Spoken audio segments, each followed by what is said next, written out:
I stood at the podium in the community center, my voice steady as I read from the official document in my hands. Notice of violation.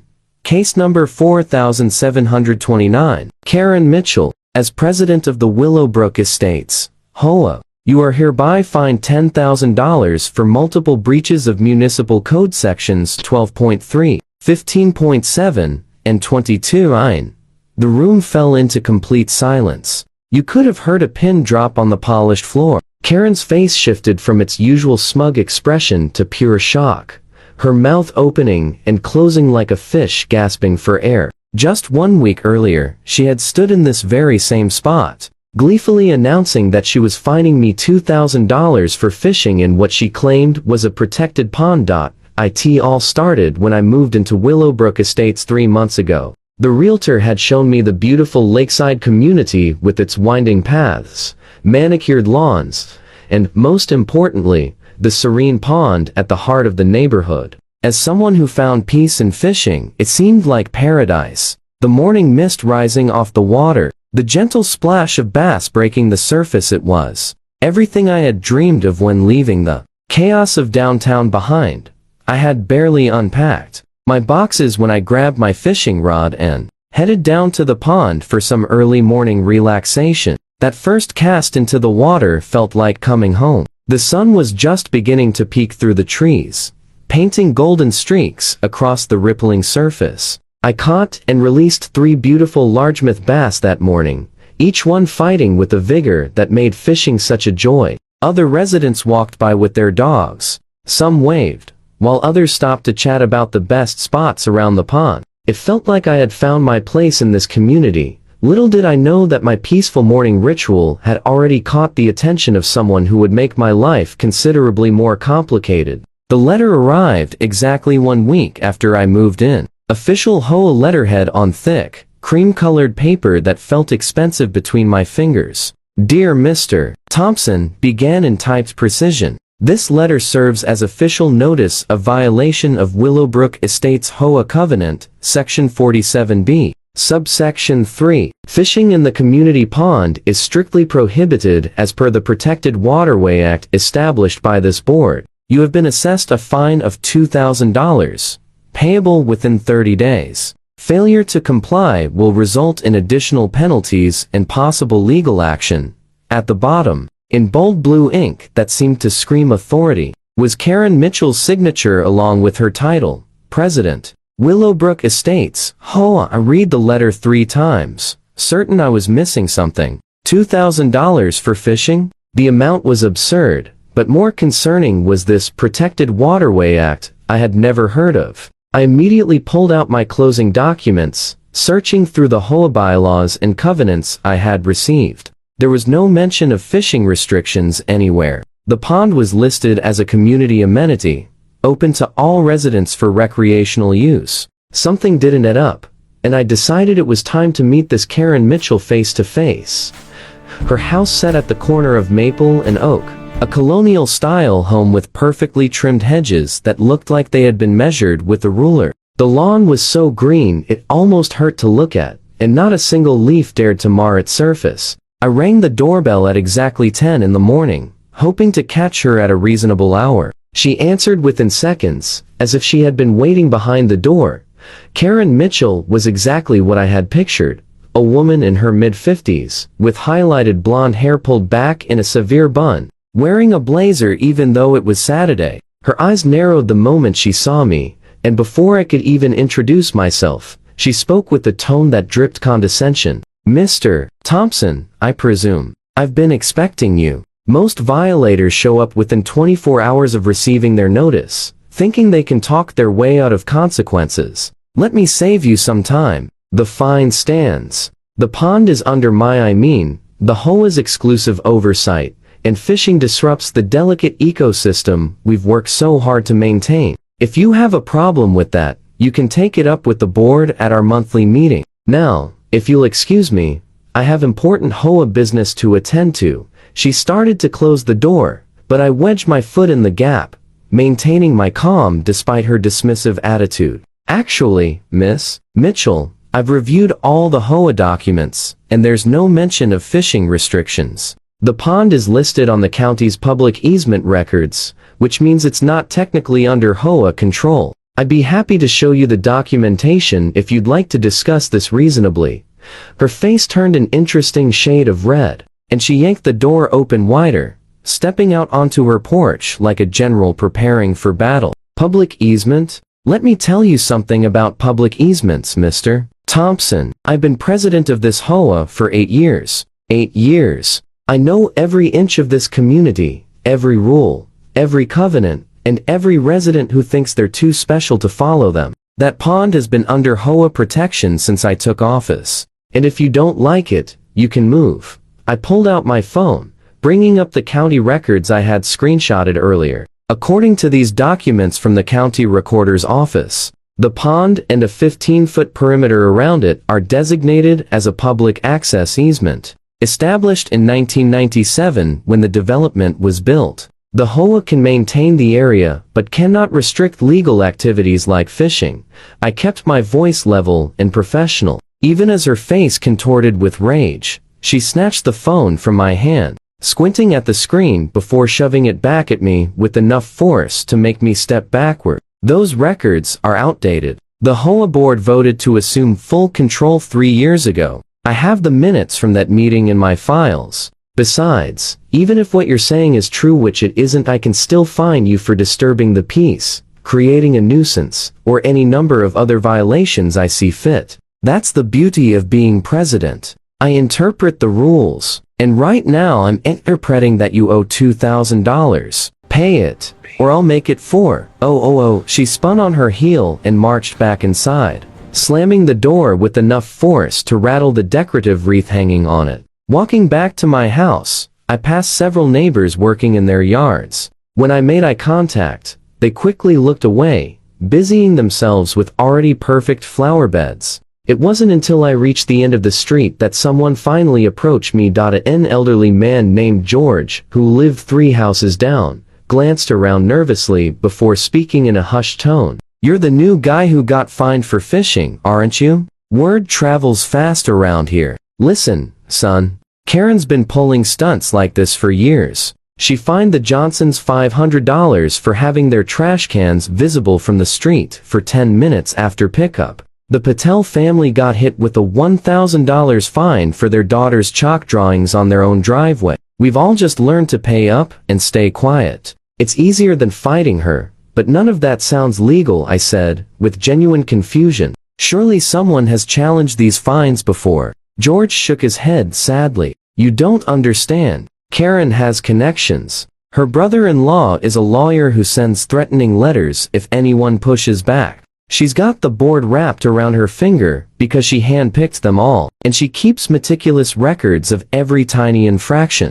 Cross her once, and suddenly you're getting fined for grass that's a 1/4 inch too tall, or a mailbox that's the wrong shade of black. Trust me, just pay the fishing fine and keep your head down." But keeping my head down had never been my style. That evening, I sat at my computer and began researching. First, I dove deep into the municipal codes governing HOA authorities in our county. Then I studied the state laws regarding easements and public access. The more I read, the more convinced I became that Karen was operating far outside her legal authority. But it wasn't until I started searching through online forums and local news archives that I struck gold. Buried in a 3-year-old discussion thread was a mention of Karen Mitchell being investigated for misuse of HOA funds at her previous community. The investigation had been dropped, but the timing lined up perfectly with when she became president at Willowbrook Estates. I spent the next 3 days building my case, as if I were preparing for trial. I filed formal requests with the county for all records related to our HOA and the pond easement. I reached out to former board members through social media, and several agreed to speak with me off the record. What they told me painted a picture of a woman who had systematically consolidated power, pushed out anyone who questioned her, and used HOA funds for everything from personal landscaping to vacation trips disguised as HOA conferences. But the smoking gun came when I obtained copies of the actual HOA meeting minutes through a public records request. The meeting where Karen claimed the board voted to take control of the pond, it never happened. The minutes for that date showed a routine discussion of lawn maintenance and nothing more. Armed with evidence, I decided to take a calculated risk. I printed out all my findings, organized them into a comprehensive folder, and mailed copies to every house in the neighborhood. But I didn't stop there. I also filed formal complaints with the City Code Enforcement Office, the County Commissioner's Office, and the State Attorney General's Consumer Protection Division. The complaint detailed not just my fishing fine, but a pattern of illegal fines, misappropriation of funds, and abuse of power dating back years. I included receipts, meeting minutes, bank statements that residents had shared with me, and a timeline that showed how Karen had systematically violated both HOA bylaws and state law. The response was faster than I expected. Within 2 days, I received a call from the city's code enforcement director. They were opening a formal investigation into the HOA's practices. The county commissioner's office scheduled an emergency review of the easement status. But the real fireworks started when Karen found out about the complaints. She showed up at my door at 7 o'clock in the morning, pounding so hard I thought she might break it down. When I opened it, she was practically vibrating with rage, her face purple and her hands clenched into fists. "You think you're clever, don't you?" she snarled with such venom I could practically feel it. "Filing complaints, spreading lies, turning the neighborhood against me. I've worked too hard to let some newcomer destroy everything I've built. You want a war? You've got one. I'm calling an emergency board meeting tonight, and we're going to fine you for everything. Your grass is too long. Your car is parked crooked. Your mailbox is dirty. By the time I'm done, you'll owe this HOA 20,000. I remain calm, pulling out my phone to record the interaction. "Miss Mitchell, are you threatening to issue retaliatory fines because I filed legitimate complaints about your illegal activities?" She realized too late that I was recording. Her eyes widened before narrowing into slits. "That's not what I said. You're twisting my words. Turn that off right now, or I'll add harassment to your list of violations." She spun around and stormed off, but not before kicking over my recycling bin in a final act of petty rage. That evening's emergency board meeting was standing room only. Word had spread about the investigation, and residents who had been silent for years suddenly found their voices. The meeting agenda listed only one item discussing the Thompson fishing violation, but it quickly spiraled into something much bigger. As Karen called the meeting to order, I noticed 3 important additions to the audience: a representative from the City Code Enforcement Office, a county official, and, most surprisingly, a detective from the Economic Crimes Unit. Karen's confident demeanor faltered when she spotted them, but she pressed on with forced authority. "We're here tonight to address the malicious campaign being waged against this board by our newest resident," she began, her voice trembling. "Mr. Thompson has filed false complaints and spread libelous information throughout our community. I move that we impose the maximum allowable fines for his numerous violations." But before she could continue, the city representative stood up.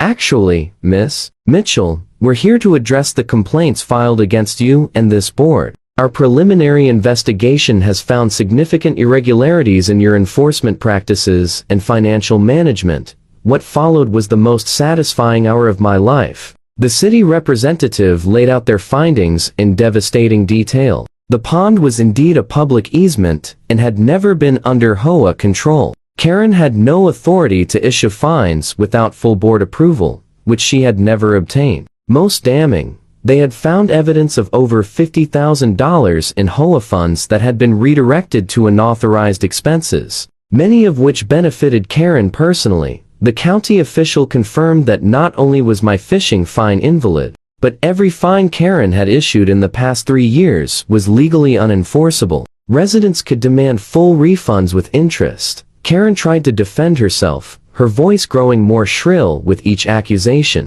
"These are all misunderstandings. I've done everything for the good of this community. These receipts were for HOA business. That conference in Hawaii was essential for learning modern HOA management techniques, but her explanations fell apart under scrutiny." The detective asked pointed questions about specific transactions, and Karen's answers became increasingly incoherent. Finally, she turned to the board members she had handpicked, expecting support. Instead, they sat in stony silence, already calculating their own legal exposure.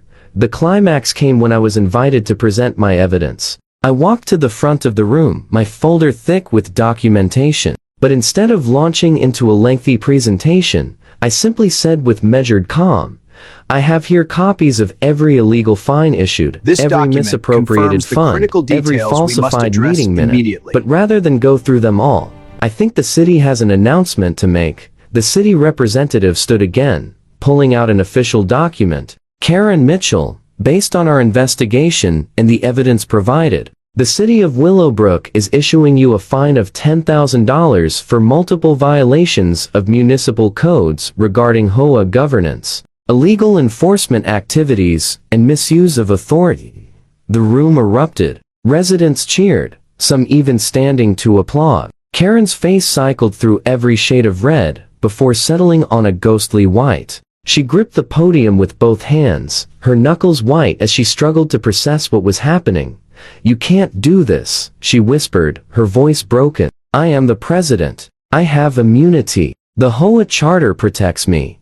The detective stepped forward then, his voice carrying the weight of authority. Actually, Miss Mitchell, immunity doesn't cover criminal activities. We'll be conducting a full audit of the HOA finances. I suggest you contact an attorney. As the implications sank in, Karen's carefully constructed facade finally crumbled completely. She looked around the room at the faces of neighbors she had terrorized for years, searching for a single sympathetic expression and finding none. Her shoulders sagged as she realized her reign was over. The board immediately called for her resignation, and when she refused to respond, they voted unanimously to remove her effective immediately. The $10,000 fine was just the beginning. The full audit would likely reveal more criminal charges, and the civil lawsuits from residents seeking refunds would drain whatever resources she had left. As security escorted her from the building, she turned back one last time, her eyes finding mine in the crowd.